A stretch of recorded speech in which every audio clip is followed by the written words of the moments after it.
তোর মন পাড়ায় থাকতে দে আমায়, আমি চুপটি করে দেখবো আর ডাকবো ইশারায়।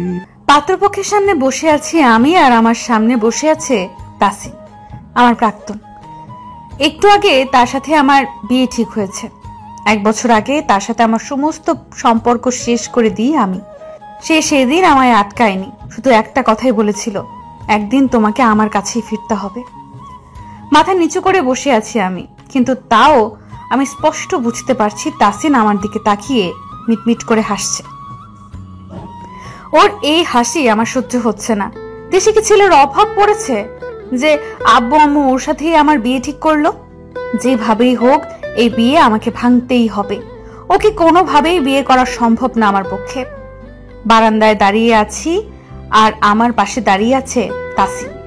একটু আগে আমাদের আলাদা কথা বলার জন্য একটা রুমে পাঠানো হয়েছে, কিন্তু দুজনেই চুপ করে দাঁড়িয়ে আছি, কেউ কোনো কথা বলছি না। কেমন একটা অস্বস্তি কাজ করছে আমার মধ্যে। হঠাৎ তাসিন বলে উঠল, দেখেছো, আমার কথাটাই সত্যি হলো, আমার কাছেই তোমাকে আসতে হলো, নিজে থেকে না আসলেও এসেছো তো। আমি কিছু বলছি না, এখন ঠিক আমার কি বলা উচিত বুঝতে পারছি না, তাই চুপ করে আছি। আমি ঠিক এই দিনটারই অপেক্ষায় ছিলাম। যতটা না কষ্ট তুমি আমাকে দিয়েছিলে, তার থেকে 100 গুণ বেশি কষ্ট আমি তোমাকে দিব। শুধু একবার বিয়েটা হতে দাও।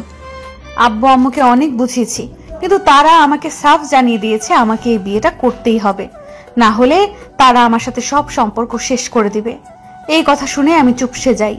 কোনো সন্তানই এটা চাইবে না, তাই আমিও আর কথা বাড়াই না।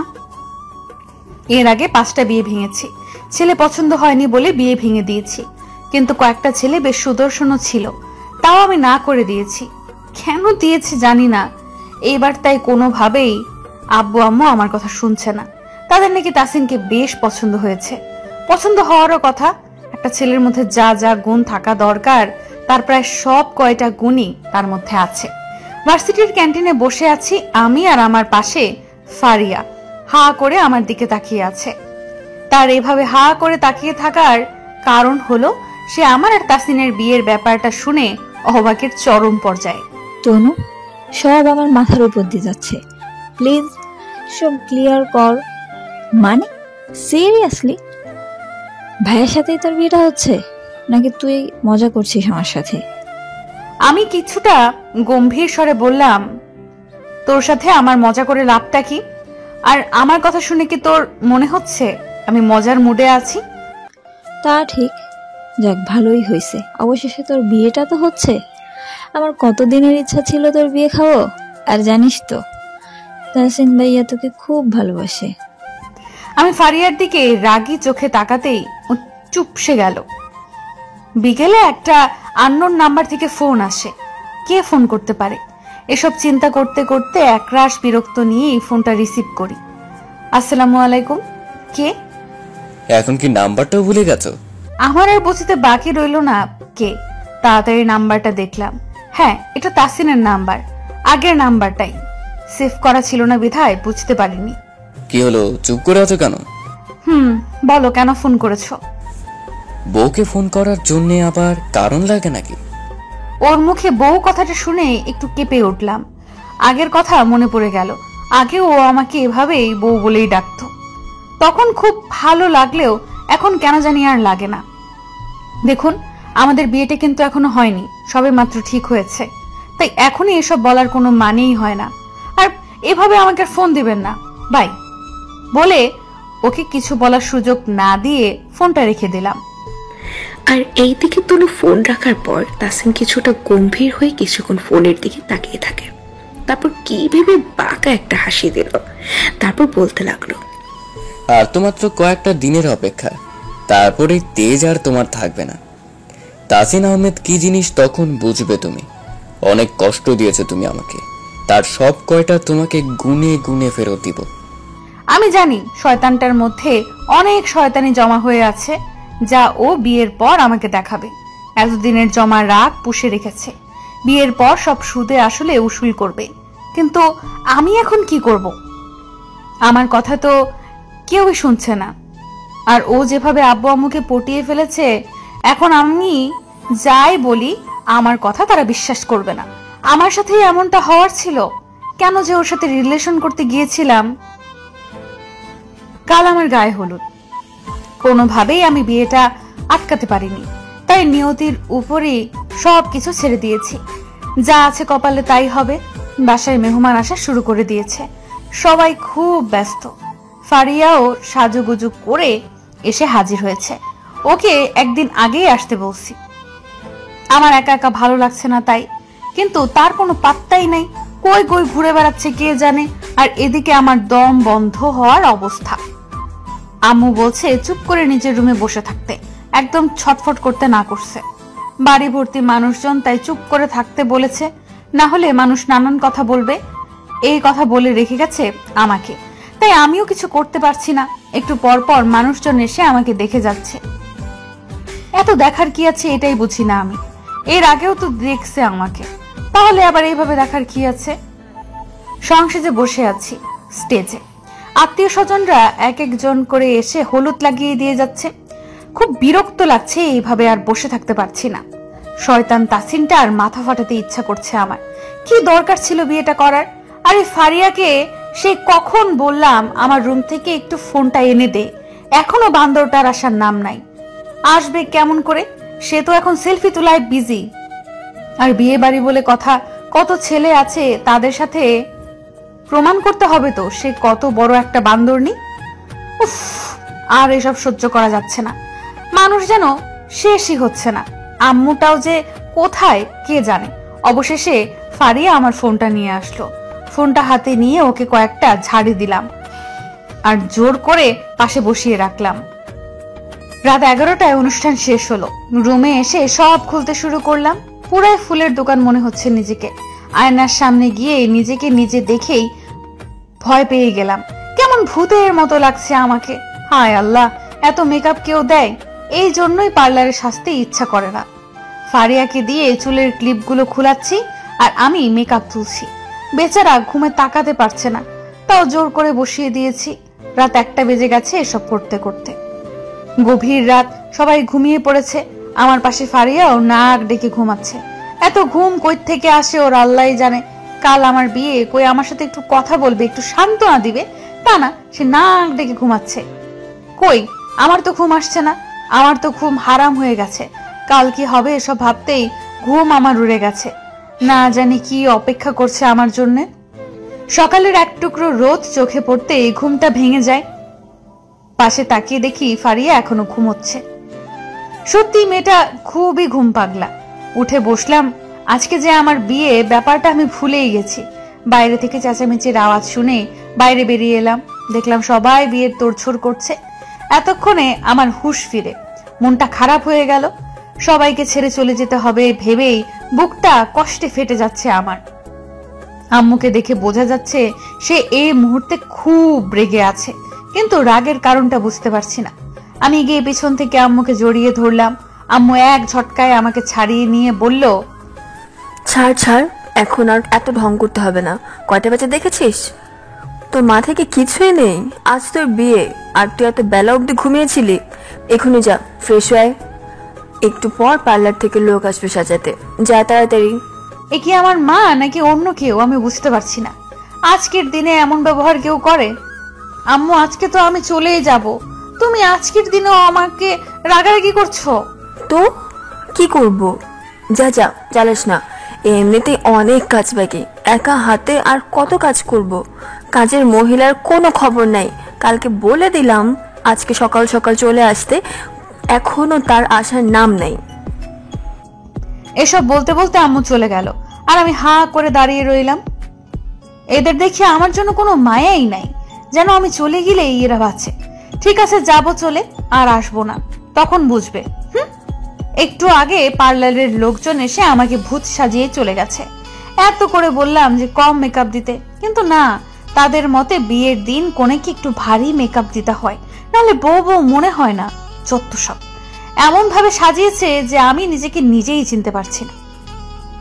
ফারিয়া আজকে শাড়ি পরেছে। ওকে দেখতে খুব মিষ্টি লাগছে। ও এমনিতেই সুন্দর, সাজার ফলে আরো সুন্দর লাগছে। আমাকেও নাকি আজ সুন্দর লাগছে সবাই বলছে, কিন্তু আমার তো তেমনটা মনে হচ্ছে না। আমি ভাবছি আমাকে দেখে তাসিন আবার উল্টো দৌড় না দেয়। দিলে অবশ্য মন্দ হবে না, ভালোই হবে, বিয়েটা আর হবে না। রুমে বসে আছি, হঠাৎ বাইরে থেকে সবাই চেঁচিয়ে বলে উঠলো বর এসে গেছে। ওই মুহূর্তে আমার ভেতরে কেমন একটা অদ্ভুত অনুভূতি কাজ করতে লাগলো। পাশে ফারিয়া ছিল, ওকে পাঠিয়ে দিলাম তাসিনের একটা ছবি তুলে আনতে। কেন জানি ওকে বর বেশে কেমন লাগছে সেটা খুব দেখতে ইচ্ছে করছে। একটু পর ফারিয়া আসলো, ওর হাত থেকে ফোনটা নিয়ে তাসিনের পিকটা দেখতে লাগলাম। বাহ, খুব সুন্দর লাগছে ওকে আজকে, মনে হচ্ছে কোনো রাজকুমার। শেরওয়ানিতে বেশ মানিয়েছে ওকে। কেন জানি ওর থেকে আজ চোখ সরাতে পারছি না, খালি তাকিয়েই থাকতে ইচ্ছে করছে। ছবিতেই এত সুন্দর, না জানি সামনাসামনি কত সুন্দর লাগে। অবশেষে বিয়েটা সম্পূর্ণ হলো। কিভাবে কি হয়ে গেল কিছুই বুঝতে পারলাম না। কবুল বলার সময় খুব কান্না পাচ্ছিল, বুকটা ফেটে যাচ্ছিল আমার। কিছুতেই মন মানছিল না আমার।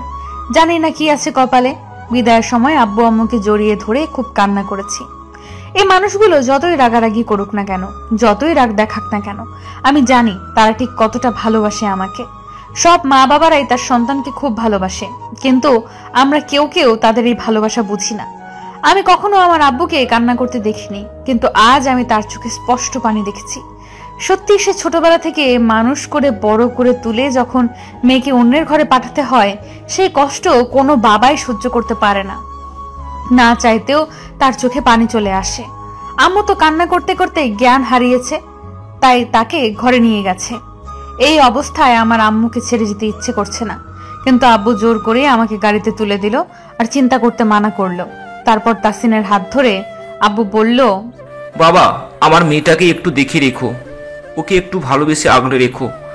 অনেক ভরসা করে ওকে তোমার হাতে তুলে দিয়েছি।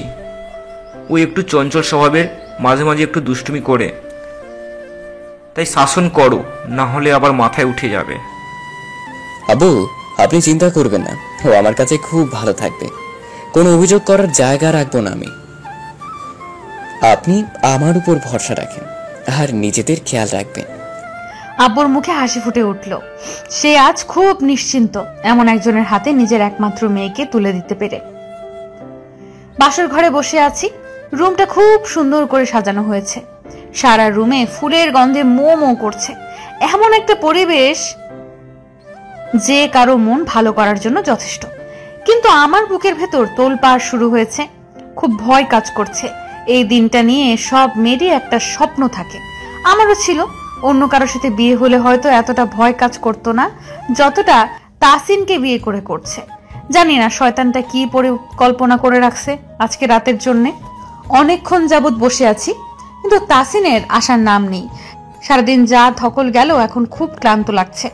একটু ঘুমের প্রয়োজন, কিন্তু ঘুমোতেও পারছি না।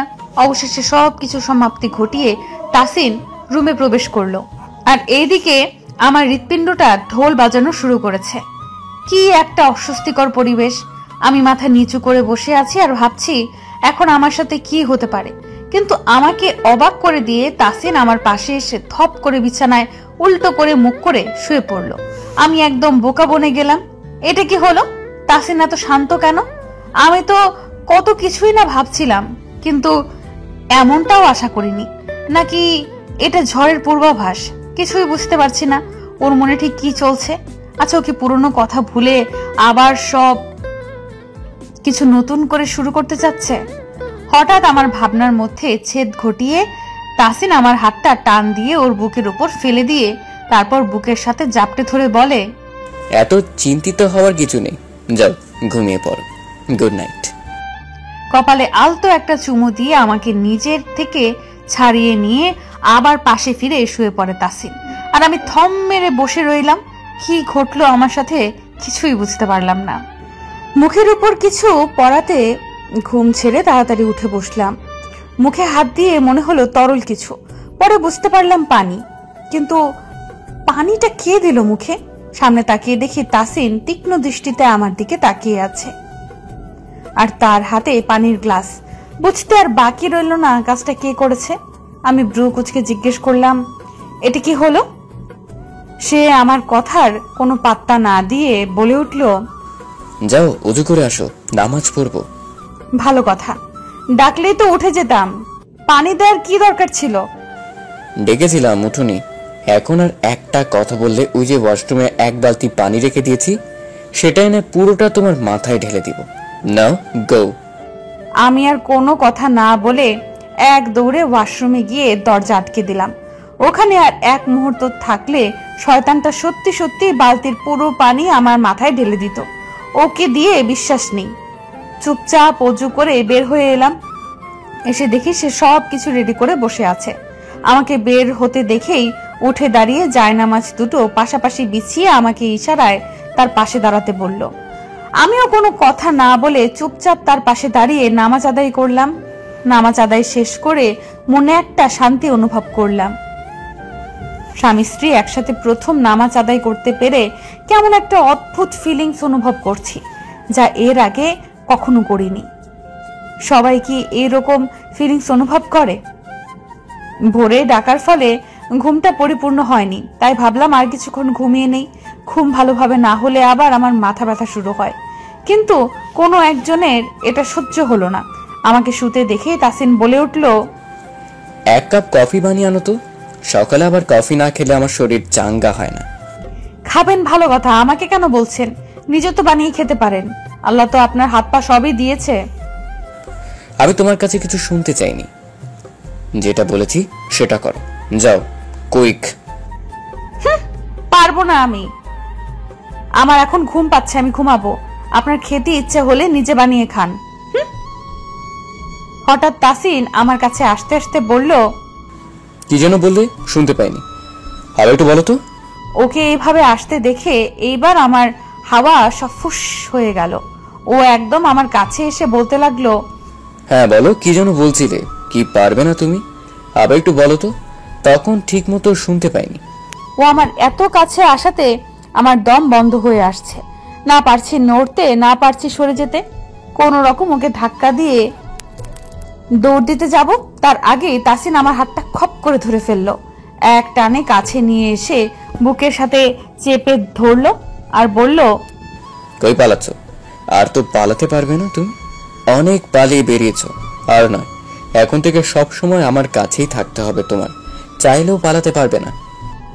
তারপর হালকা ধাক্কা দিয়ে আমাকে সরিয়ে দিল নিজের থেকে আর বলল, এখন তাড়াতাড়ি আমার জন্য কফি বানিয়ে নিয়ে আসো, না হলে যেটা করতে চাচ্ছি না সেটা এখন করতে তুমি বাধ্য করবে।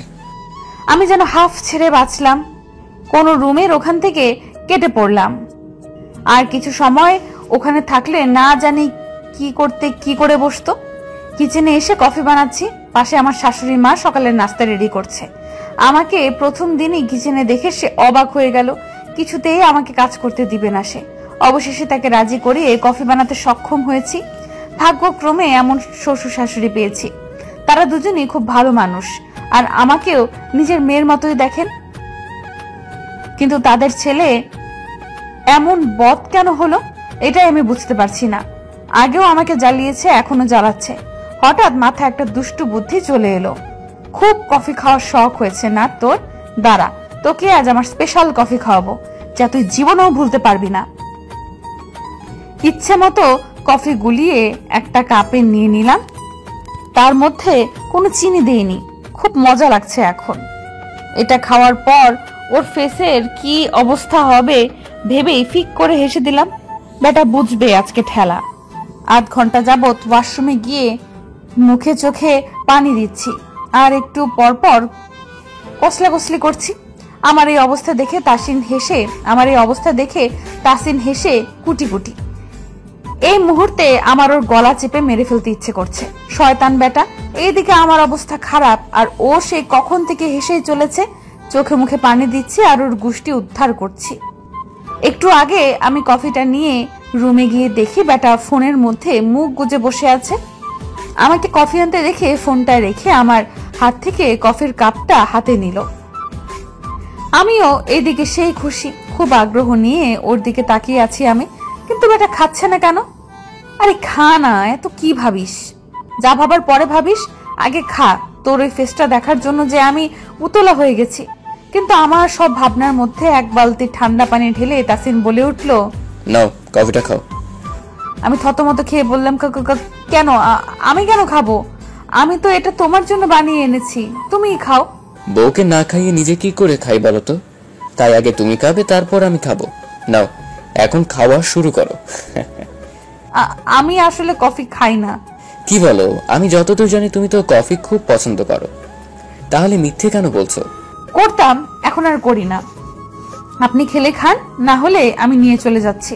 হঠাৎ তাসিন উঠে দাঁড়ালো, তারপর এক পা দুপা করে দরজার দিকে এগিয়ে গেল আর আস্তে করে দরজাটা বন্ধ করে দিল।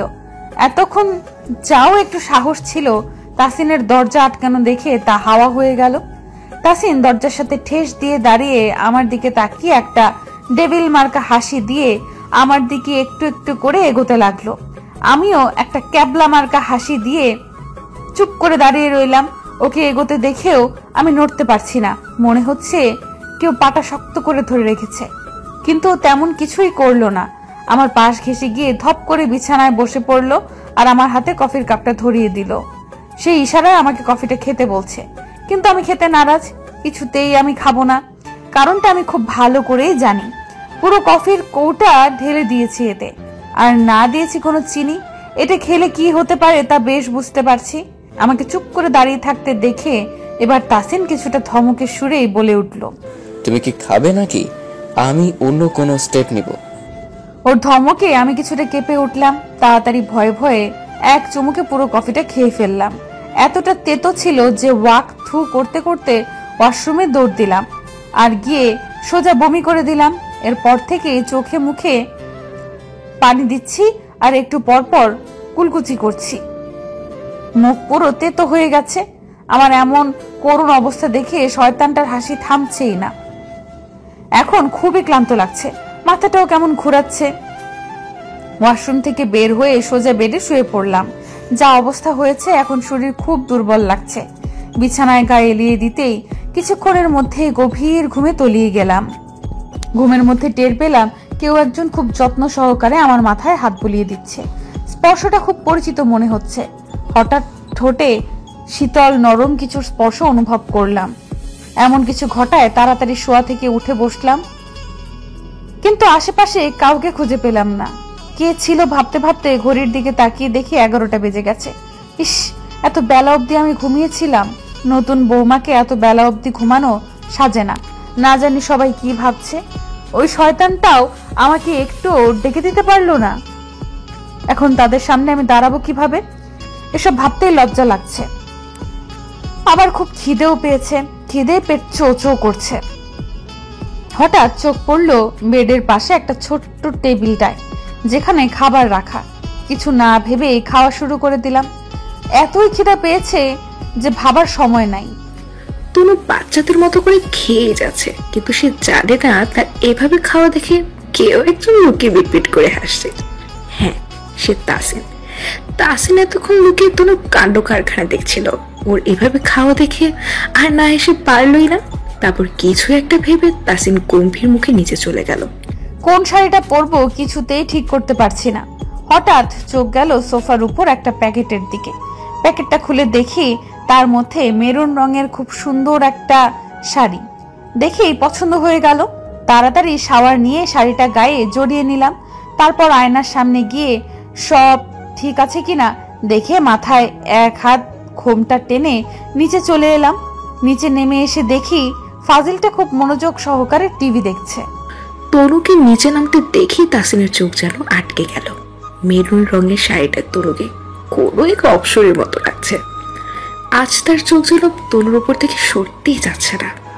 বিয়ের পর নাকি মেয়েরা আরো সুন্দর হয়ে যায়, তার প্রমাণ আজ তাসিন হাতে নাতে পেয়েছে। সে নেশাগ্রস্ত চোখে তনুর দিকে তাকিয়ে আছে। সে যেন এভাবে তনুর মাঝে হারিয়ে যেতে চায়। তাসিনকে এইভাবে তাকিয়ে থাকতে দেখে একটা ভেঙচি কেটে কিচেনের দিকে হাঁটা দিলাম। এতক্ষণে তাসিনের ঘোর কাটলো। এরপর একটু মুচকি হেসে আবার টিভি দেখায় মনোযোগ দিল। 1 ঘন্টা যাবৎ ড্রয়িং রুমে বসে আছি। মেজাজ খুবই খারাপ এই মুহূর্তে। পাশে তাসিন বসা, সামনে টিভি চলছে। কি ছাতার মাথা দেখছে, সরি দেখছে না, চালিয়ে বসে আছে আর আপন মনে ফোন টিপছে। রিমোটটাও ধরতে দিচ্ছে না আমাকে, আবার উঠতেও দিচ্ছে না। উঠতে গেলেই হাত টেনে আবার বসিয়ে দিচ্ছে। রাগে আমার মাথা ফেটে যাচ্ছে। এর কি আমাকে জ্বালানো ছাড়া আর কোনো কাজ নেই? রান্নাঘরেও যেতে পারছি না, শাশুড়ি মা বারণ করে দিয়েছে। শুনেছে আমার শরীর খারাপ, তাই রেস্ট নিতে বলেছেন। এখন মনে হচ্ছে আমি সত্যি সত্যি অসুস্থ হয়ে পড়ব, আর বসে থাকা সম্ভব হচ্ছে না। হাতটাও শক্ত করে ধরে রেখেছে, ছুটতেও পারছি না। এইবার কিছু একটা করতেই হবে। যেই ভাবা সেই কাজ। হাতটা মুখের সামনে এনে দিলাম, জোরে সোরে একটা কামড় বসিয়ে। কামড় দেওয়ার ফলে তাসিন কিছুটা চিৎকার দিয়ে ওঠে। তাসিনের চিৎকার শুনে রান্নাঘর থেকে আমার শাশুড়ি মা আর রহিমা খালা দৌড়ে আসে। আর এইদিকে আমি হাত থেকে ছাড়া পেতেই দিলাম এক দৌড়। এদিকে তাসিনের মা আর রহিমা খালা এসে তাসিনকে হাজারটা প্রশ্ন শুরু করে দিল। সেভাবে কেন চিৎকার করলো, কিছু হয়েছে কিনা, পড়ে গেছে কিনা, ইত্যাদি ইত্যাদি। তাসিন কোনো রকম কথা এড়ানোর জন্য বলল, আমো তেমন কিছু না, ওই একটা বড় মশা হঠাৎ এমন ভাবে হাতে কামড় দিল যে না চাইতেই চিৎকার দিয়ে ফেলেছি। কি বলছিস, কই দেখি দেখি। আম্মু তেমন কিছু হয়নি তো, তুমি শুধু শুধুই চিন্তা করছো। এবার রহিমা খালা বলে উঠল, বাবজান হাতটা দেখবার দাও, তেমন কিছু না হলে তো তুমি এমবাই চিল্লাইতা না। কোনো সাধারণ মশা হইলেও এমনি কামড়াইতো না। দেখাও হাতে কিছু লাগাই দিই, তাইলে পরে আর সমস্যা হইব না। খালা, এবার তুমিও শুরু করলে। তারপর আর কি কাউকে কোনো কথা বলার সুযোগ না দিয়ে উপরে চলে গেল। তাসিনের মা আর রহিমা খালা তার যাওয়ার দিকে কিছুক্ষণ তাকিয়ে থেকে আবার যার যার কাছে চলে গেল। তাসিন রুমে বসে রাগে ফুঁসছে। এই মুহূর্তে তনুকে সামনে পেলে সে চিবিয়েও খেয়ে ফেলতে পারে। কত বড় সাহস, আমাকে কামড় দিয়ে পালিয়েছে। পালিয়ে আর কতক্ষণ থাকবে? এখানে তো আসতেই হবে ওকে। তাসিনের বাবা রুমের সামনে দাঁড়িয়ে আছি। মানুষটা সারা দিন বইয়ে মুখ গুজে বসে থাকে। বয়স বাড়ায় তাসিনকে ব্যবসার সকল দায়িত্ব বুঝিয়ে দিয়েছে। এখন তাসিনই ব্যবসার সকল দিক সামলায়, আর তিনি সারা দিন বই নিয়ে পড়ে থাকেন। বাসায় কে আসলো, কে গেল, কখন কি হলো তার কোনো খোঁজই সে জানে না। বইয়ের মধ্যে সারাদিন ডুব দিয়ে থাকে। বই এখন তার সব। দরজার সামনে দাঁড়িয়ে বলে উঠলাম, বাবা আসবো? আমার কথা শুনে বই থেকে মুখ তুলে আমার দিকে তাকিয়ে একটু হেসে বলে উঠলেন, বাবার রুমে আসতে আবার পারমিশন নিতে হয় নাকি রে পাগলি মেয়ে? আই ভিতরে আই। কিরে মা, এখন কেমন লাগছে? কোনো অসুবিধা হচ্ছে না তো? না বাবা, আপনাদের মতো বাবা মা থাকতে আর অসুবিধা কিসের? যাক মা, শান্তি পেলাম। চিন্তায় ছিলাম নতুন পরিবেশে মানিয়ে নিতে পারবি কিনা। শোন মা, আমাদের কখনো পর ভাবিস না, নিজের বাবা মাই মনে করিস। কোনো অসুবিধা হলে তোর এই বাবাকে বলবি, বুঝলি? জি বাবা। অনেকক্ষণ যাবৎ দরজার বাইরে দাঁড়িয়ে আছি। ভেতরে ঢোকার সাহস পাচ্ছি না, কিন্তু কতক্ষণ বাইরে দাঁড়িয়ে থাকবো? ভেতরে তো ঢুকতেই হবে, আর ঢোকার পর আমার সাথে কি হবে ভাবতেই গলা শুকিয়ে যাচ্ছে। তখন কামড় দিয়ে দৌড় দিলাম, কিন্তু এর ফল কি হতে পারে তা ভাবিনি। রুমের ভেতরেও অন্ধকার, ভেতরে আদৌ কেউ আছে কিনা জানি না। রুমে ঢুকবো কি ঢুকবো না এসব ভাবতে ভাবতেই হঠাৎই একজোড়া হাত আমাকে টেনে ভেতরে নিয়ে গেল আর দেওয়ালের সাথে চেপে ধরলো। আমি ভয়ে আমার চোখ জোড়া বন্ধ করে দিলাম। বেশ বুঝতে পারছি কাজটা কার। ছুটার জন্য হাজারো চেষ্টা চালিয়ে যাচ্ছি, কিন্তু তার শক্তির কাছে আমি পেরে উঠছি না। ভয়ে আমার গলা শুকিয়ে কাঠ। হঠাৎই ঠোঁটে কিছু একটা স্পর্শ পেলাম। তারপর আস্তে আস্তে ঠোঁট ছেড়ে হঠাৎ গলায় ব্যথা অনুভব করলাম। শয়তান খাটাসটা খুব জোরে আমার গলায় কামড় বসিয়ে দিয়েছে, এতটাই জোরে যে আমি ব্যথায় আহ করে শব্দ করে উঠলাম, কিন্তু আর কিছু করতে পারলাম না। তার আগেই ও আমার মুখ চেপে ধরে আর আমার কানের কাছে ওর মুখটা এনে বলে, আর কখনো এমন কিছু করার সাহস দেখিও না, তাহলে তার পরিণতি হবে এর থেকেও ভয়ঙ্কর। ওর কথা বলার সময় ওর গরম নিঃশ্বাস আমার ঘাড়ের উপর পড়ছিল, যার ফলে আমি বারবারই কেঁপে উঠছিলাম। কিন্তু ওর শেষ কথাটা শুনে আমার কাঁপাকাঁপি অফ হয়ে গেল, আমার ছটফটানিও অফ হয়ে গেল। কথাটা বলে ও আমাকে ছেড়ে বাইরে বেরিয়ে গেল, আর আমি বোকার মতো দাঁড়িয়ে রইলাম। আয়নার সামনে দাঁড়িয়ে কামড়ের জায়গাটা দেখছি। ইস, একদম রক্ত জমাট বেঁধে গেছে। রাক্ষস একটা। এই মুহূর্তে আমার খুব কান্না পাচ্ছে। কেউ যদি এটা দেখে কি ভাববে? লজ্জায় মাটিতে মিশে যেতে ইচ্ছে করছে। আগের 5টা বিয়ে না ভেঙে যদি তার মধ্যে থেকে একটারে বিয়ে করে নিতাম তাহলে হয়তো এখন সুখে সংসার করতাম। আমার কপালটাই খারাপ। হঠাৎই ফোনটা বেজে উঠলো। ফোনটা হাতে নিয়ে দেখি আম্মু ফোন করেছে। তারপর ফোনটা রিসিভ করে কিছুক্ষণ আম্মুর সাথে কথা বলে ফোনটা রেখে ব্যালকনির দিকে পা বাড়ালাম। ব্যালকনিটা খুব সুন্দর, একদম আমার মনের মতো। পাশে একটা দোলনাও আছে। তারপর দোলনায় বসে চারপাশের পরিবেশটা উপভোগ করতে লাগলাম। এতক্ষণ মন খারাপ থাকলেও আম্মুর সাথে কথা বলে এখন মনটা একদম ফ্রেশ লাগছে। চোখটা বন্ধ করে দোলনায় গা এলিয়ে দিলাম। হঠাৎ গানের শব্দে ঘুমটা ভেঙে গেল। ব্যালকনি থেকে উঠে রুমের দিকে পা বাড়াতে গিয়েও বাড়ালাম না, থেমে গেলাম। তাসিন গান গাইছে। হ্যাঁ, তাসিন গান গাইছে। কতদিন পর ওর কণ্ঠে গান শুনলাম। বরাবরই ও ভালো গান গায়। যখন ওর মনটা ভীষণ খারাপ থাকে তখনই ওকে আমি গান গাইতে দেখেছি। তাহলে কি আজ ওর মন খারাপ? কিন্তু কেন? আচ্ছা, ও কি গানটা আমাকে ডেডিকেট করে গাইলো? কেন যেন ওর গলায় গানটা শুনে মনটা ভালো হয়ে গেল। ওর উপর যত রাগ ছিল সব পানি হয়ে গেল। ওর গান গাওয়া শেষ হলে আমি রুমে প্রবেশ করলাম। আমাকে রুমে প্রবেশ করতে দেখে আমার দিকে এক পলক তাকিয়ে ওয়াশরুমে চলে গেল তাসিন। আমাকে কিছু বলার সুযোগটুকুও দিল না। ও কি আমায় কখনো ক্ষমা করবে না? আমাকে কি কখনো আপন করে নিবে না? জানি ওর জায়গায় ও একদম ঠিক আছে। ওর জায়গায় আমি থাকলে আমিও একই কাজই করতাম। তাও যদি আমাকে একটাবার সুযোগ দিত। ভেবেই মনটা আবার খারাপ হয়ে গেল। আজ অনেক দিন পর ভার্সিটিতে এসেছি। বিয়ের ঝামেলায় আসতে পারিনি এতদিন। বিয়ের 1 সপ্তাহ কেটে গেছে। এর মাঝে বাসায়ও গিয়েছিলাম একবার, একদিন থেকে চলে এসেছি। ভার্সিটি আসা নিয়েও নানা রকম কাহিনী হয়েছে আমার। গুণধর স্বামী আমাকে কিছুতেই ভার্সিটিতে আসতে দিবে না। সে চায় আমি বাসায় বসে পড়বো আর পরীক্ষার সময় গিয়ে পরীক্ষা দিয়ে আসবো। কিন্তু আমার শ্বশুর মশাই তাকে সাফ জানিয়ে দিয়েছেন সে চায় আমি ভার্সিটি আসি, বাসায় বসে বসে বোর হব। তাই তার এই সিদ্ধান্ত নেওয়া। বিষয়টাই আমি বেজায় খুশি। আমিও মনে মনে এটাই চাইছিলাম। তাসিন অবশ্য ব্যাপারটায় একদম খুশি না, কিন্তু বাবার উপর কিছু বলতেও পারেনি। ফারিয়া আমার পাশে মুখ ফুলিয়ে বসে আছে, কারণ আজ তাকে দেখতে আসবে। সে এই মুহূর্তে বিয়ে করতে চায় না। এই মুহূর্তে বললে ভুল হবে, সে আসলে বিয়েই করতে চায় না। তার ধারণা শাশুড়িরা খুব দজ্জাল হয় আর তারা তাদের ছেলের বউদের উপর খুব অত্যাচার করে। ছোটবেলায় দাজ্জাল শাশুড়ি নামক একটা সিনেমা দেখার পর থেকে সে পণ করেছে সে জীবনে বিয়ে করবে না। বেশ বিরক্ত লাগছে আমার ফারিয়াকে। এতদিন পর এসেছে ভার্সিটিতে, কই একটু গল্প করবে তা না, এসেই নাকা কান্না শুরু করেছে। একটু রেগেই আমি বলে উঠলাম, তুই যদি এই মুহূর্তে তোর ন্যাকা কান্না না থামাস তাহলে তোকে আমি ড্রেনের পানিতে চোবাবো। আমার কথা শুনে ফারিয়া চুপ হয়ে গেল, কিন্তু ফেস দেখে বোঝা যাচ্ছে খুব কষ্টে কান্নাটা আটকে রেখেছে। শুক্রবার ছুটির দিন সবাই বাসায়। সকাল থেকে তাসিনের কোনো পাত্তা নেই, কই আছে কে জানে। এই বাসায় আসার পর আমার সারা দিন শুয়ে বসেই কাটাতে হয়। মাঝে মাঝে জোর করে একটু মাকে রান্নার সময় সাহায্য করি, এই যা। রান্নাও ঠিক মতো পারি না, তাই সাহায্য ছাড়া আর বেশি কিছু করতেও পারি না। অনেকক্ষণ ধরে বসে আছি, তাই ভাবলাম একটু নিচে গিয়ে টিভি দেখি। নিচে নামার সময় খেয়াল করলাম ড্রয়িং রুমে একটা ছেলে বসে আছে, সাথে তাসিনও আছে। দুজনেই খুব হেসে হেসে কথা বলছে।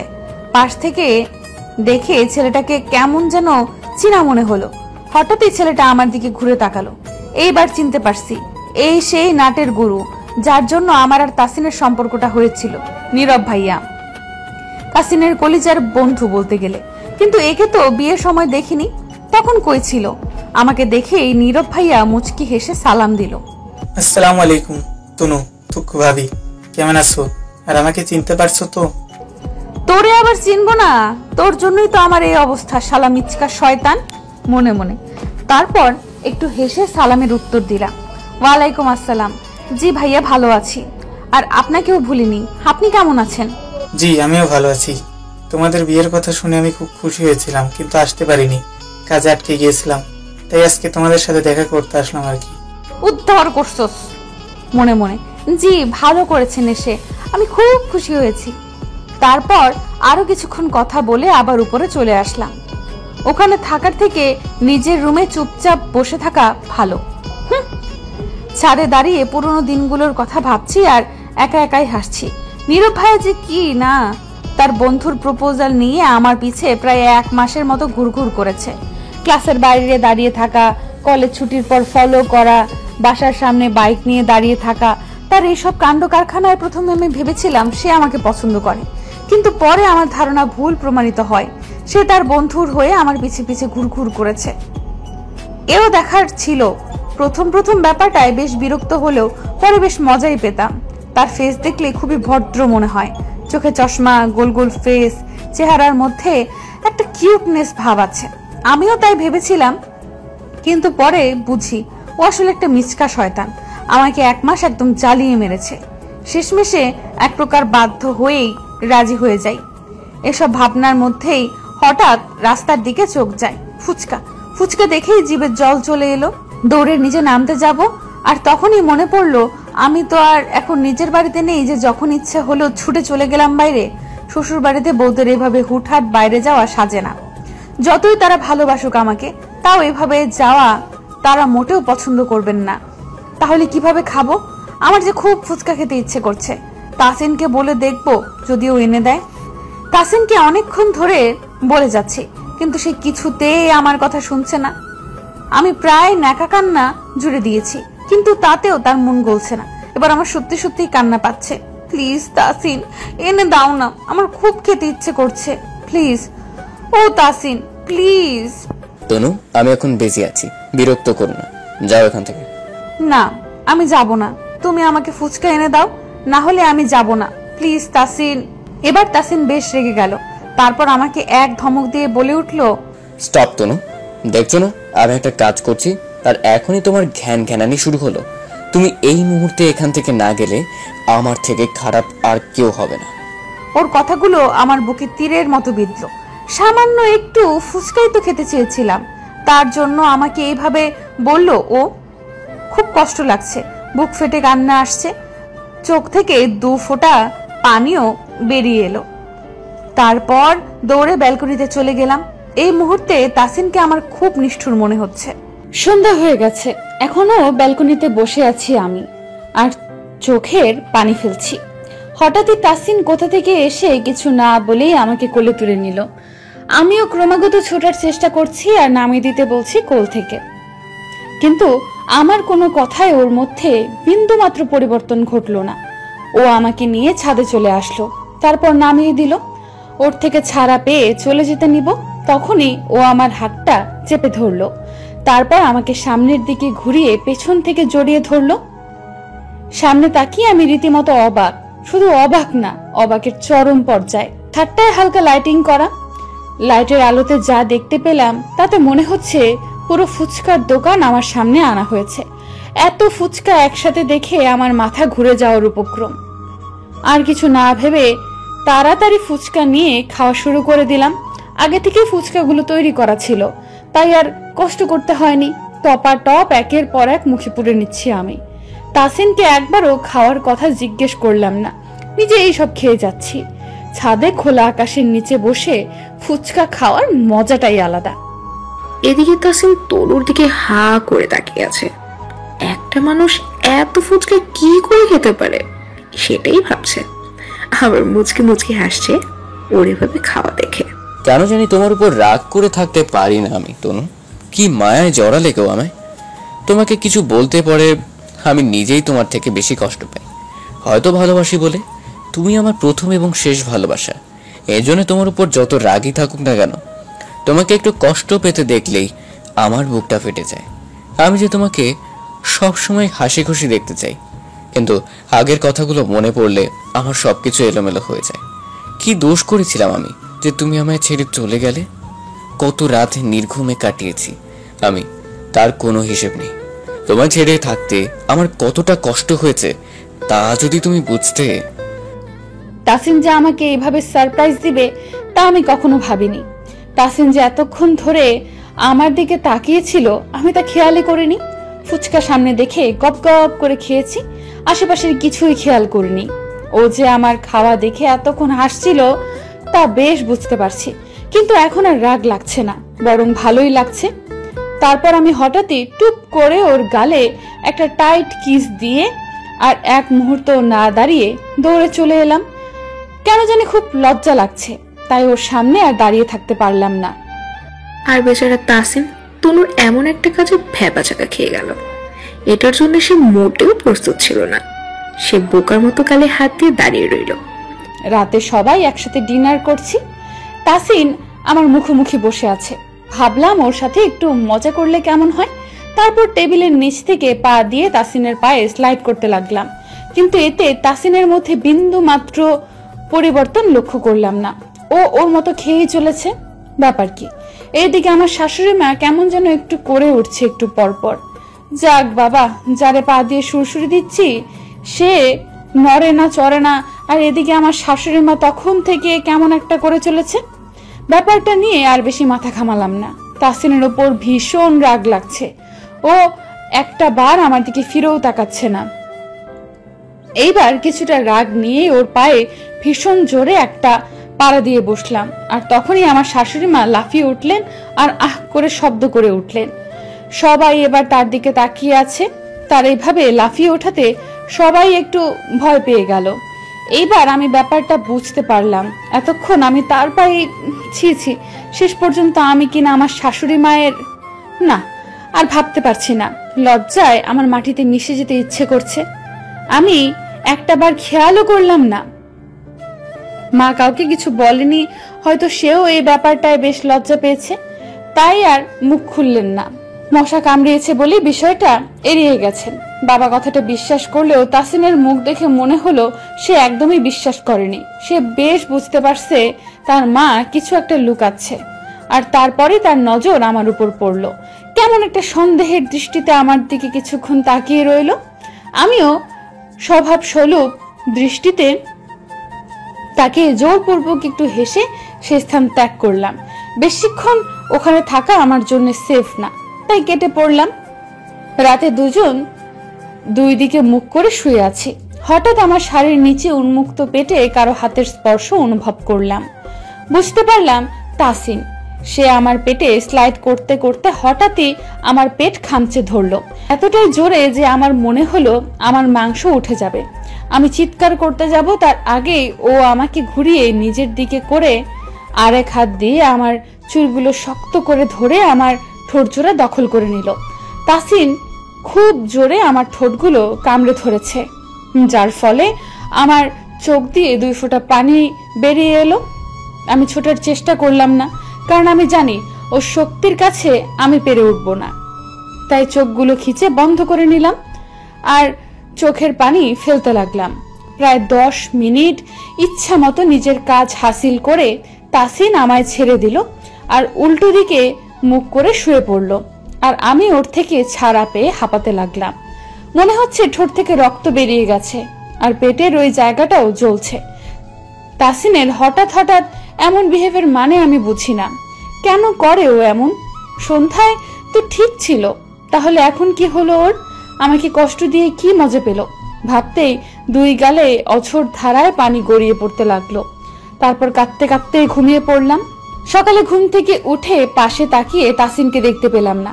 ভালোই হয়েছে, ওকে আমার এখন দেখতেও ইচ্ছে করছে না।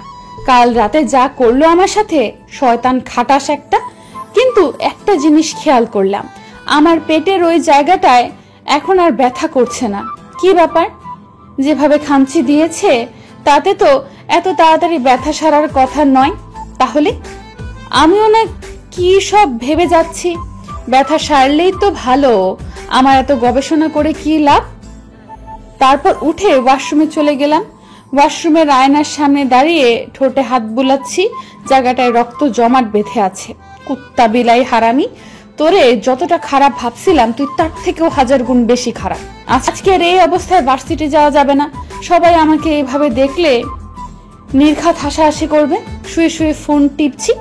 অনেক দিন পর অনলাইনে আসলাম। এই কয়দিন আসার টাইম পাইনি, তাই অনেক মেসেজ নোটিফিকেশন জমা হয়ে রয়েছে। মেসেজ চেক করতে গিয়ে কিছু মেসেজ দেখে বেশ হাসি পাচ্ছে। আমি এতদিন অফলাইনে থাকায় কিছু মানুষ আমার বিরহে কাতর হয়ে পড়েছে। এখন যদি এরা জানতে পারে আমার বিয়ে হয়ে গেছে, তাহলে এদের কি হবে ভেবেই হাসি পাচ্ছে। হঠাৎই মনে হলো আমার ফোনটা হাওয়ায় ভাসছে। ভাসতে ভাসতে হঠাৎ টুপ করে ফ্লোরে পড়ে দ্বিখণ্ড হয়ে গেল। আমি বোকার মতো হা করে আমার ফোনের দিকে তাকিয়ে আছি। কি হলো কিছুই বুঝতে পারছি না। তারপর ভালোভাবে খেয়াল করে দেখি আমার সামনে তাসিন রক্তচক্ষু নিয়ে দাঁড়িয়ে আছে। মনে হচ্ছে আমাকে এখনই পানি ছাড়াই গিলে খাবে। কিন্তু ও এখন কোথা থেকে আসলো? ওর তো এখন অফিসে থাকার কথা। ওকে এভাবে দেখে শুকনো গলায় একটা ঢোক গিললাম। তাসিন রাগে ফুঁসতে ফুঁসতে চোখ মুখ শক্ত করে বলে উঠল, নির্লজ্জ মেয়ে, বিয়ে হয়ে গেছে অথচ এখনো পরপুরুষের সাথে ফুর্তি করা কমে না তোর? ওর এরূপ কথা শুনে আমি থমকে গেলাম। আমি তো কিছুই করিনি, জাস্ট মেসেজগুলোই দেখছিলাম। তার জন্য তাসিন আমাকে এইভাবে বলল। মনটা খুব খারাপ। তাসিন তখন যা নয় তাই বলে আমাকে অপমান করেছে।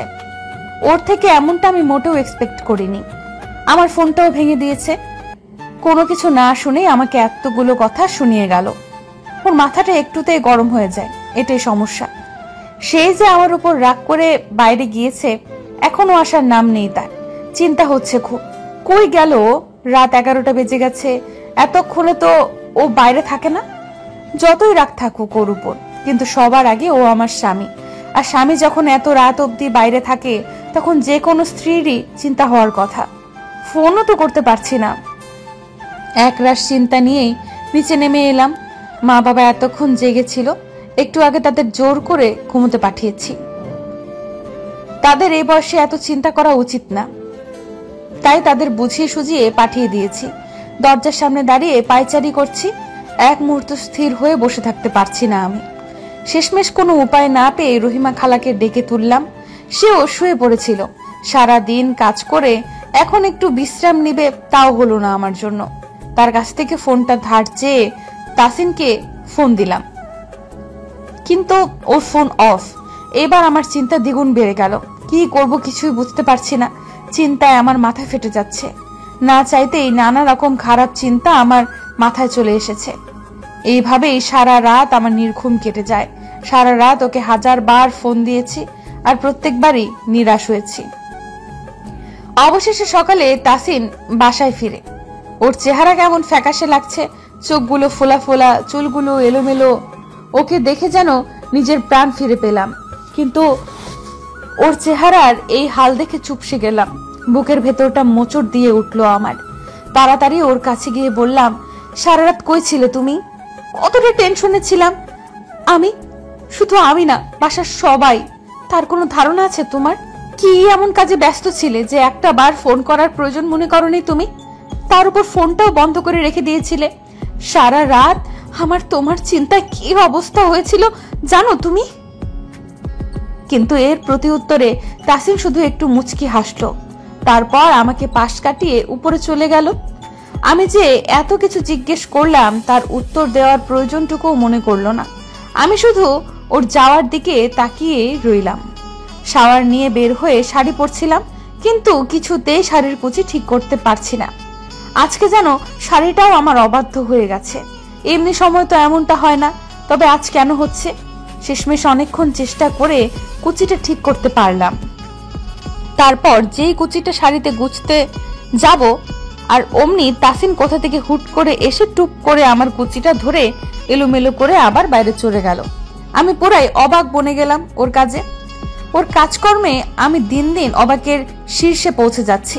কিন্তু আজকে আমি আমার রাগ কিছুতেই কন্ট্রোল করতে পারছি না। রাগে আমার নিজের না, ওর মাথার চুল ছিঁড়ে ফেলতে ইচ্ছে করছে। এত কষ্ট করে আমি কুচিটা ঠিক করলাম, আর ও এসে তাই এক নিমিষে লন্ডভন্ড করে দিয়ে চলে গেল। আজকে সবার জন্য নুডলস বানাচ্ছি। এই জিনিসটাই একটু রান্না করতে পারি আমি। এর আগে বাসায়ও কয়েকবার রান্না করেছি, সবাই ভালো বলেছে। তাসিনকেও একবার রান্না করে খাইয়েছিলাম যখন ওর সাথে রিলেশন ছিল। ও সেদিন খুব খুশি হয়েছিল আর অনেক প্রশংসাও করেছিল। আজকে সে সব কথা মনে পড়ে যাচ্ছে। সেদিন খেয়ে খুশি হলেও আজকে আর সেই সুযোগ আমি রাখবো না। রাগটা এখনো মাথায় ভর করে আছে।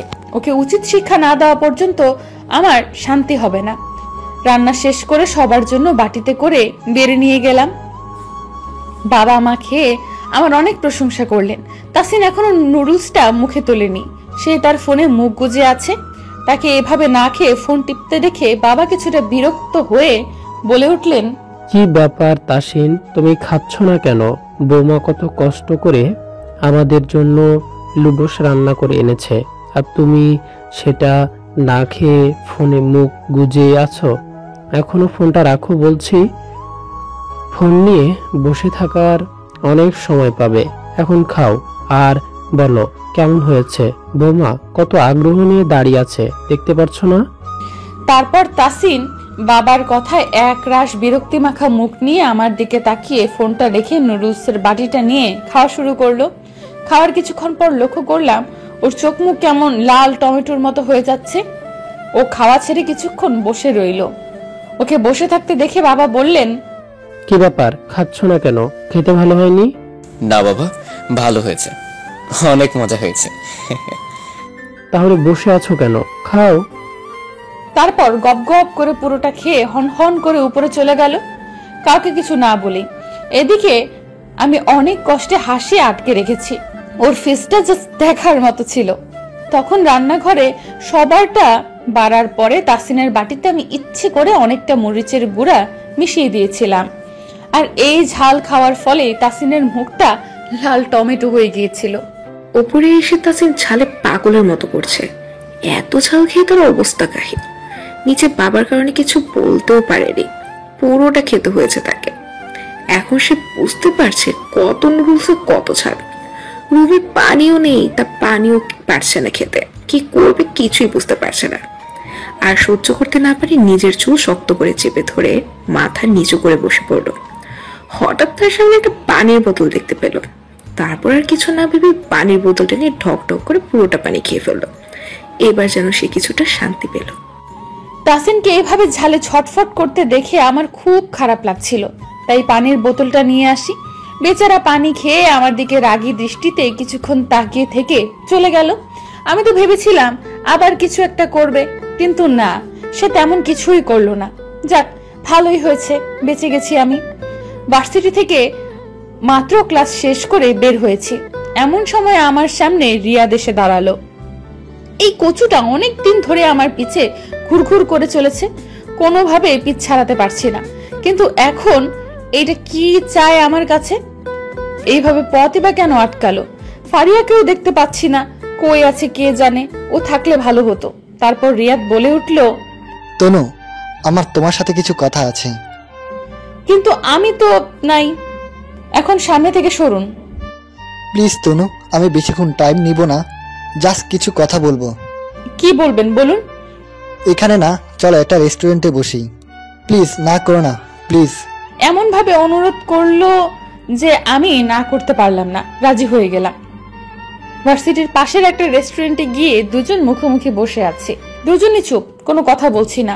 তারপর রিয়াদ বলে উঠল, তনু, আমি তোমাকে খুব ভালোবাসতাম, কিন্তু তুমি আমার ভালোবাসা বুঝলে না, বিয়ে করে ফেললে।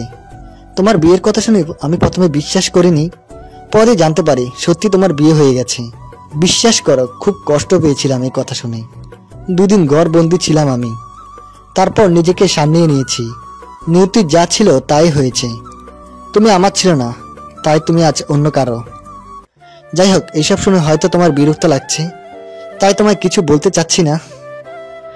যার জন্য এখানে আসা সেটাই বলি। আসলে আমি এখান থেকে চলে যাচ্ছি অস্ট্রেলিয়া, তাই শেষবারের মতো তোমার সাথে দেখা করতে আসলাম। আমি রিয়াদের কথা শুনে কি বলবো বুঝতে পারছি না। আজ ওর জন্যে আমার সত্যিই খারাপ লাগছে। রিয়াদ আবার বলে উঠল, চুপ করে আছো কেন তুমি? কিছু তো বলো। আচ্ছা বাদ দাও, বলো কি খাবে? আমি কিছু খাবো না। প্লিজ তনু, আমাকে বন্ধু ভেবে আজকের দিন অন্তত কিছু অর্ডার করো, আমার ভালো লাগবে। চলে যাওয়ার আগে এতটুকু ইচ্ছা অন্তত রাখো। আমি পড়ে গেলাম মহা বিপদে, কি জ্বালায় পড়লাম। ইস, এখন যদি কেউ আমাকে এর হাত থেকে বাঁচিয়ে নিয়ে যেত। রিয়াদের জোরাজোরিতে শেষমেশ কফি অর্ডার করলাম। তারপর কফিতে যেই মুখ দিব তখনই কেউ একজন ঝড়ের গতিতে এসে আমার হাত শক্ত করে চেপে ধরে আবার ঝড়ের গতিতে আমাকে নিয়ে চলে গেল। ব্যাপারটা এতটাই দ্রুত হয়েছে যে না পারলাম আমি বুঝতে, আর না রিয়াদ। সে এখনো হা করে বসে আছে, ঠিক কি হলো তা বোঝার চেষ্টা করছে হয়তো।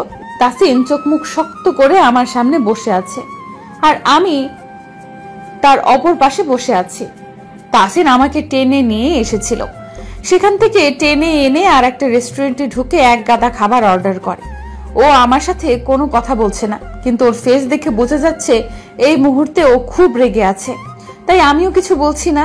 কিছু বলতে গেলে দেখা গেল উল্টো ফেসে গেলাম। কিন্তু এত খাবার ও কেন অর্ডার করলো? অবশেষে নিরাপত্তা ভেদ করে তাসিন বলে উঠল, শুরু করো। আমি কিছুটা অবাক হয়ে জিজ্ঞেস করলাম, কি শুরু করব? খাওয়া শুরু করো, এখানে যা যা খাবার আছে সব খাবে, এবার শুরু করো। মানে কি বলছেন আপনি? আমি একা একা এই সব খাবার খাবো? হ্যাঁ তুমি। এক কথা আমার বারবার বলা পছন্দ না, তাই আর কথা না বাড়ি শুরু করো। খুব শখ না তোমার ছেলেদের সাথে রেস্টুরেন্টে গিয়ে খাবার? নাও, আজকে তোমার সেই উৎসটা আমি পূরণ করে দিচ্ছি। আজকে সব খাবার খাবে, তারপর এখান থেকে উঠবে, তার আগে না। ভয়ে আমার গলা শুকিয়ে গেছে। তারপর ও শুকনো গলায় বারবার ঢোক গিলছি আমি। দেখুন, আমি তো আর কিছু বলতে পারলাম না। তার আগেই তাসিন আমাকে এক ধমকে থামিয়ে দিল আর চুপচাপ খেতে বলল। ওর রাগী চেহারা দেখে আর কিছু বলতে পারলাম না। এক প্রকার বাধ্য হয়ে খাওয়া শুরু করলাম। বিছানায় একবার শুচ্ছি তো একবার উঠছি, কোনোভাবেই স্থির থাকতে পারছি না। এত খাবার একসাথে খেলে যে কারো অবস্থাই এমন হবে, মনে হচ্ছে আমি আজকে মরেই যাব। গলা অবধি গিলিয়েছে আজকে, পেট আমার ফেটে যাওয়ার উপক্রম। কিন্তু আমি একটা জিনিস কিছুতেই বুঝতে পারছি না, তাসিন কিভাবে জানলো আমি রিয়াদের সাথে ওই রেস্টুরেন্টে ছিলাম? ওর তো জানার কথাও না, তাহলে কিভাবে জানলো? উফ, আর কিছুই ভাবতে পারছি না আমি। আমার দম কেমন যেন আপ ডাউন করছে। হঠাৎই আমার ফোনটা বেজে উঠলো। ফারিয়া ফোন করেছে। একরাশ বিরক্তি নিয়ে এই ফোনটা রিসিভ করলাম। ওই ফোন দিছিস কেন? কি রে, তুই এভাবে কথা বলতেছিস কেন? কি হয়েছে তোর? তোর কোনো কথা না থাকলে ফোন রাখ, ফালতু পেঁচাল পাড়ার টাইম নাই। আরে তুই রেগে যাচ্ছিস কেন? আচ্ছা শোন, ভাইয়া কি তোকে কিছু বলেছে নাকি? কোন ব্যাপারে কি বলবে? আরে আজকে আমি যখন ভার্সিটি থেকে বাসায় ফিরছিলাম তখন ভাইয়ার সাথে দেখা হয়েছিল। সে তোকে খুঁজছিল। আর তার একটু আগেই তো তুই ওই রিয়াদের সাথে ভার্সিটির পাশের রেস্টুরেন্টে ঢুকে গেলি। কতবার ডাকলাম, শুনলিও না। ভাইয়াকে খুঁজতে দেখে আমিও বলে দিয়েছি তুই ওইখানে গেছিস। ভাইয়াকে দেখে মনে হলো সে এই কথা শুনে বেশ রেগে গেছে। তারপর আর কিছুই না বলেই হনহন করে চলে গেল। তা ভাইয়া কি তোকে কিছু বলেছিল নাকি? এইবার ব্যাপারটা আমার কাছে একদম পরিষ্কার হলো। তার মানে যেই সুতা ধরে আমি এতক্ষণ টানছিলাম, এই হলো সেই সুতার আল। খুব রাগ হচ্ছে আমার, এত রাগ হচ্ছে যা আমি প্রকাশ করতে পারবো না। ফারিয়াকে এই মুহূর্তে আমার সামনে পেলে কি করতাম তা আমি নিজেও জানি না। তারপর রেগে চিল্লিয়ে বলে উঠলাম, এই শুন, তুই 2 দিন আমার সামনে আসবি না। এর মধ্যে যদি তোরে আমার সামনে দেখি, তাইলে তোরে আমি কি করব জানি না, কি করব, বাট খুব খারাপ কিছু করব। আর হ্যাঁ, ফোনও দিবি না, বাই বলেই ফোনটা রেখে দিলাম। ফারিয়া অলওয়েজ কিছু একটা বোকামি করে আমাকে ফাঁসিয়ে দেয়, কিন্তু আজকের মতো ফাঁসা আমি জীবনেও ফাঁসিনি। তাই আজকে ওর উপর রাগটাও আমার বেশি হচ্ছে। ও তো তাসিনকে নতুন দেখছে না।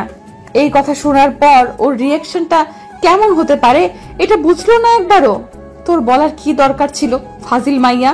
তোর জামাইও তোরে এমন জ্বালাবে, তখন তুই বুঝবি। শাওয়ার নিচ্ছিলাম এমন সময় তাসিন কোথা থেকে হুট করে এসে ভেতরে ঢুকে দরজাটা লক করে দিল। ওকে এইভাবে ঢুকতে দেখে আমি যেমন অবাক হয়েছি, তেমনি আমাকে এই অবস্থায় দেখে তাসিনও বেশ অবাক হয়েছে। আমি যে দরজা লক করতেই ভুলে গিয়েছিলাম। আমি একবার ওর দিকে তাকাচ্ছি আর একবার নিজের দিকে তাকাচ্ছি। তারপর আর কি, দিলাম এক চিৎকার। আমাকে এভাবে চিৎকার করতে দেখে তাসিন আমার মুখ চেপে ধরে দেয়ালের সাথে মিশিয়ে দিল আর বলল, চুপ, একদম চুপ। এভাবে ষাঁড়ের মতো চিল্লাচ্ছ কেন? আমি বাঘ না ভাল্লুক যে আমাকে দেখে এভাবে চিৎকার করতে হবে? মুখ চেপে ধরায় কিছু বলতেও পারছি না। একদিকে যেমন লজ্জা লাগছে, অন্যদিকে তেমন ভয়ও লাগছে। ছুটার জন্য আপ্রাণ চেষ্টা করছি, কিন্তু কিছুতেই পারছি না। আমাকে এইভাবে ছটফট করতে দেখে তাসিন আবার বলে উঠল, এই এভাবে তিরিং বিরিং করছো কেন? কি সমস্যা? শোনো, আমি তোমাকে ছেড়ে দিচ্ছি, বাট একদম চিল্লাবে না। আমিও মাথা নেড়ে সম্মতি দিলাম। যার অর্থ হ্যাঁ আমি চিল্লাবো। ও না ঠুকু, চিল্লাবো না। তারপর তাসিন আমাকে ছেড়ে দিল। ছাড়া পেয়ে নিজেকে ঢাকার ব্যর্থ চেষ্টা করতে করতে বললাম, এই এই আপনার কি কোনো কমন সেন্স নাই? আপনি একবারও দরজা নক না করেই হুট করেই কেন ঢুকে পড়লেন? হ্যাঁ, শাট আপ, একদম বাজে কথা বলবে না। তুমি দরজা কেন লক করনি? হ্যাঁ, আমি কি জানতাম নাকি যে তুমি ভিতরে এভাবে আধ খোলা অবস্থায় দাঁড়িয়ে থাকবে? ওর কথা শুনে আমার লজ্জায় এবার মাটি খুঁড়ে ভেতরে ঢুকে যেতে ইচ্ছে করছে। আমারই তো দোষ, কিভাবে দরজা আটকাতে ভুলে গেলাম আমি। কি একটা অস্বস্তিকর অবস্থা। এইদিকে আমার সাথে সাথে তাসিনও কাক ভেজা হয়ে গেছে, কিন্তু সেদিকে তার কোনো খেয়ালই নেই। সে আমার দিকে নেশা ভরা দৃষ্টিতে একধানে তাকিয়ে আছে। এমনিতেই লজ্জায় আমার প্রাণ পাখি যায় যায় অবস্থা, তার উপর এই শয়তানটা শকুনের দৃষ্টিতে তাকিয়ে আছে আমার দিকে। ওরে এবার যা এখান থেকে, নইলে আমি এবার অতি লজ্জায় অকালে প্রাণ হারাবো। কিন্তু না, সে একভাবে আমার দিকে তাকিয়েই আছে আর একটু একটু করে আমার দিকে এগিয়ে আসছে। কি জ্বালা, এমনি আগায় কেন? এখান থেকে বেরও হতে পারছি না। বের হলে এভাবে আমাকে কেউ দেখলে নির্ঘাত জ্ঞান হারাবে। তাসিন একদম আমার কাছে চলে এসেছে, বিন্দু মাত্র ফাঁকা নেই আমার আর তাসিনের মাঝে।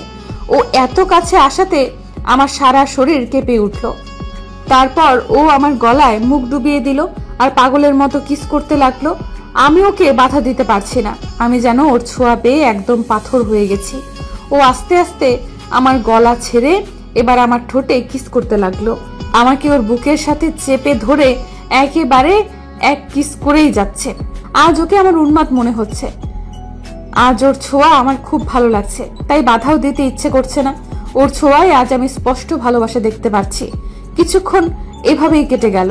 তারপর ও আমাকে ছেড়ে ওয়াশরুম থেকে বেরিয়ে গেল আর আমি এখনো থম মেরে দাঁড়িয়ে আছি।